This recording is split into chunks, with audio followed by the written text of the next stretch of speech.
This is Phil.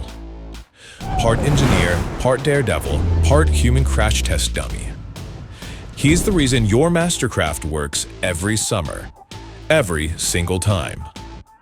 We design every MasterCraft using advanced engineering and internal impact data from 70,000 MasterCrafts registered across the US. We then head to the floor and build a boat that can withstand anything you throw at it.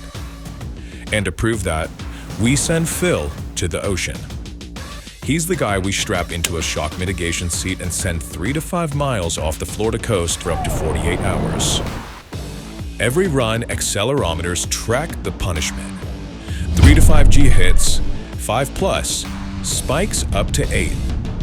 That's enough force to rattle most towboats to pieces, or the equivalent of a rocket ship launching. And when the test is finished, we tear the boat apart to inspect every inch.